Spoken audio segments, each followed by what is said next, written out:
Welcome to Waka Wednesday on Heian Haven. I'm Dawn. Have you ever sent a perfect reply?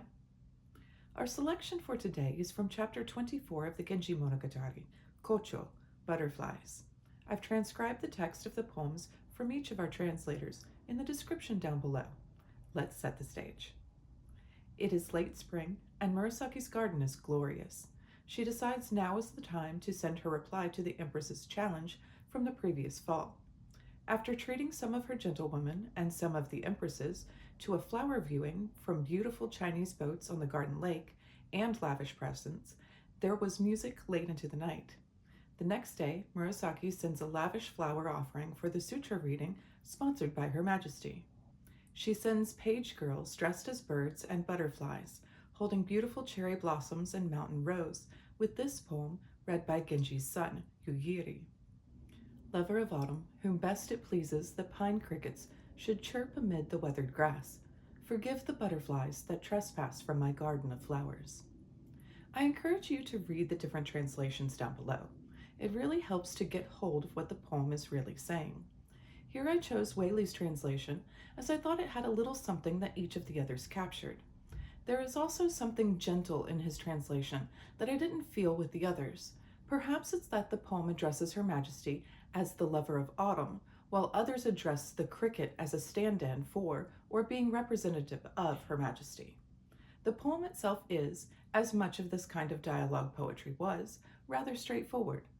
The impressive part of Murasaki's answer to Her Majesty's challenge from the previous fall was in how she presented the flower offering, not the poem she sent with it.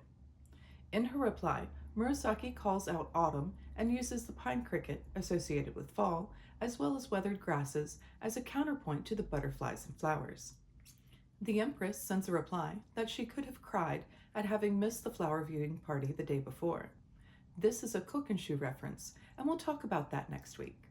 Her Majesty's reply poem, as translated by Washburn: Kocho, the word butterfly says come, and I might have had there been no mountain of mountain roses blocking my way there. I find it interesting that our narrator says that these two poems are not quite good enough to come from two such exalted ladies, that they were not up to the task of writing something beautiful to match the moment.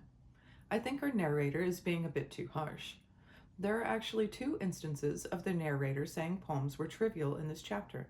Perhaps the truth is Murasaki Shikibu was having a rough time with her poetry. I get that. Sometimes the poetry you write just isn't what you expect from yourself. But back to the Empress's reply. It is uncertain if the mountains of Mountain Rose, Yamabuki, were visible to the Empress or if she was using the descriptions of her gentlewomen from the previous day. There is also a mountain of protocol that prevented the Empress from joining in the flower viewing, where she could have seen the abundance of kerria rose mirrored in the lake, making it seem like the flowers poured into it. I thought Mountain of Mountain Rose was perfectly quaint, and using ko, meaning come, as part of kocho, butterfly, is pleasantly clever.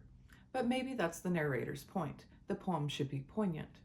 Either way, Murasaki's spring won the contest of seasons. What do you think? And now for my tanka inspired by the selection. Watching the flutter of a butterfly through the garden, and I freeze, as the gentle song of a cricket pulls me into fall. What has inspired you this week? Share your poem in the comments below. Thank you for watching. Subscribe if you'd like to explore the Heian period of Japan with me through poetry.